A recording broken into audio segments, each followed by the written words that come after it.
गुरुजी हमारे पितृदोष है। आपने त्रिपिंडी श्राद्ध के बारे में बताया तो वो कैसे होता है बताएं। ठीक है। आपके यदि पितृदोष है तो पितृदोष में बने वीडियो के बारे में आपने देखा होगा और देख करके आपने ये तय किया कि हमारे पितृदोष बना हुआ है। और पितृदोष के उपाय में हमने बताया था कि त्रिपिंडी श्राद्ध करना चाहिए, उसके बारे में आप जानना चाहते हैं। वैसे तो ये विषय आपका नहीं है, ब्राह्मणों का विषय है। त्रिपिंडी श्राद्ध कैसे होती है, कैसे करना चाहिए और क्या करना है, वो उनका विषय है।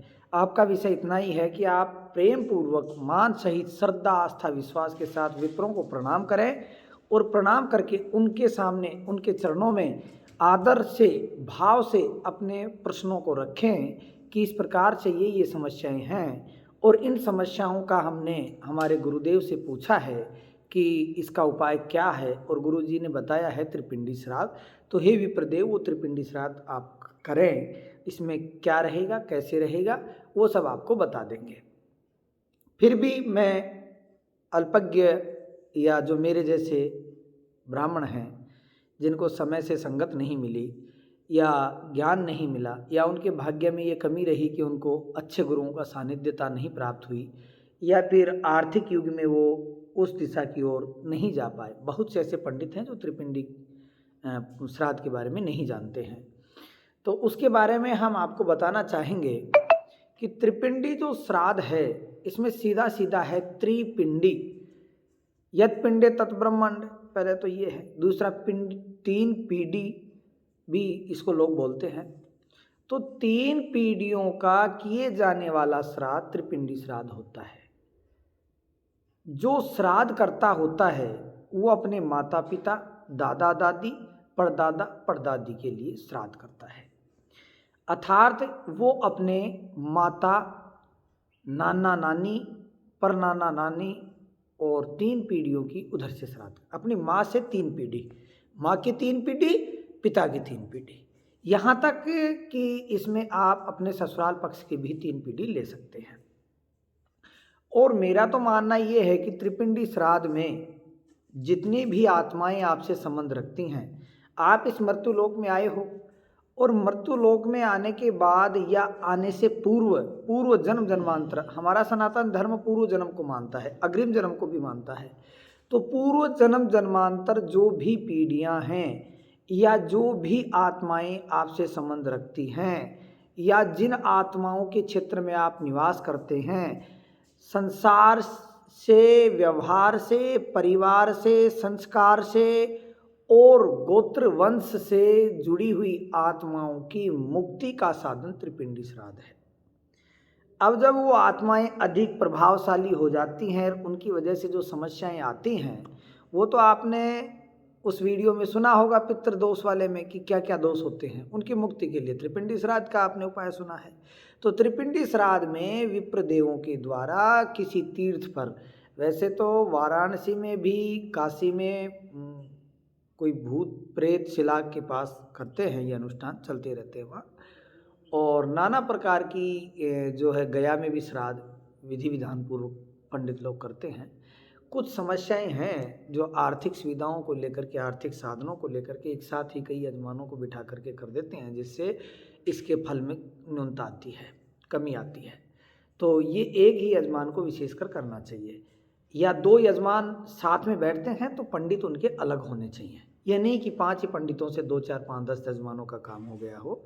और इसमें 3 पंडित विशेषकर नियुक्त किए जाते हैं, ब्रह्मा विष्णु महेश के लिए, और एक आचार्य, एक ब्रह्मा। 5 पंडित, कम से कम 5 पंडितों का अनुष्ठान है। 1 दिवसीय अनुष्ठान कर सकते हैं यदि आपकी सामर्थ्यता नहीं है। यदि सामर्थ्यता है तो इस अनुष्ठान को आप यथाशक्ति 3 दिन, 5 दिन, 7 दिन, 9 दिन, 11 दिन, 21 दिन का रख करके और ब्रह्मा विष्णु महेश की विशेष सूक्तों का पाठ करवाना चाहिए। यदि आप 1 दिवसीय रखते हैं तो तीर्थ पर जाएं और विप्रदेवों को साथ ले जाएं और आप वहां जाकर के इस कार्य को संपन्न कराएं। इस कार्य में आपके योग्य या पंडितों के योग्य जो अनभिज्ञ हैं, उनको ज्ञान नहीं है, वो त्रिपिंडी श्राद्ध की पुस्तक खरीद लें और उससे जो लिखा है उस विधान को समझ ही जाएंगे, क्योंकि वो ऐसा ही कर्म कराते हैं तो उसमें वैसा ही कुछ अलग से नहीं है, केवल उसको समझना है। और यजमान की जानकारी के लिए इतना ही है कि इसमें 3 कलश प्रदान होते हैं, ब्रह्मा विष्णु महेश। प्रथम तो कलशों की पूजा जो है त्रिपिंडी श्राद्ध की मैं विस्तार से न बता करके आपको संक्षिप्त में ही बताऊंगा कि प्रथम तो आप जो है अपना प्रातः नित्यक्रम करें। नित्यक्रम करने के बाद आप अपने देव तर्पण, ऋषि तर्पण और पितृ तर्पण करें। पितृ तर्पण करने के बाद पुनः जो है आप गणपति आदि जो कर्मकांड के अनुसार पूजाएं होती हैं, गणपति है, षोडश मातृका है, गौरी गणेश हैं, और जो भी पूजते हैं आप जो वरुण भगवान को या नवग्रह आदि देवताओं को या स्थान देवता, प्रधान देवता या जो भी आपके कुलोचार में है या फिर आपके जो क्षेत्र में जैसा भी मानता है उन देवताओं की आप पूजा करें।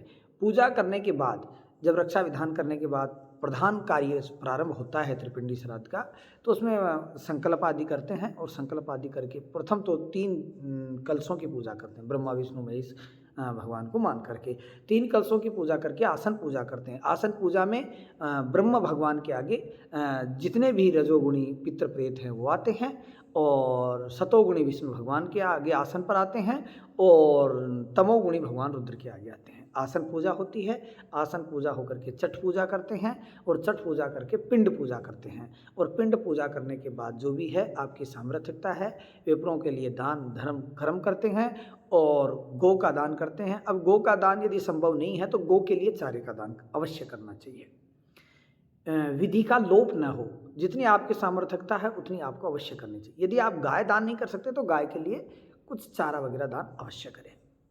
गोदान आपने कर लिया, गोदान करने के बाद विप्रों को दान आदि कर्म करते हैं और यदि संभव हो, मेरा मानना है कि जब तक हवन नहीं करते तब तक कार्य की संपन्नता नहीं होती। न्यूनताधिकारी दोष दूर करने के लिए हवन करना जरूरी है।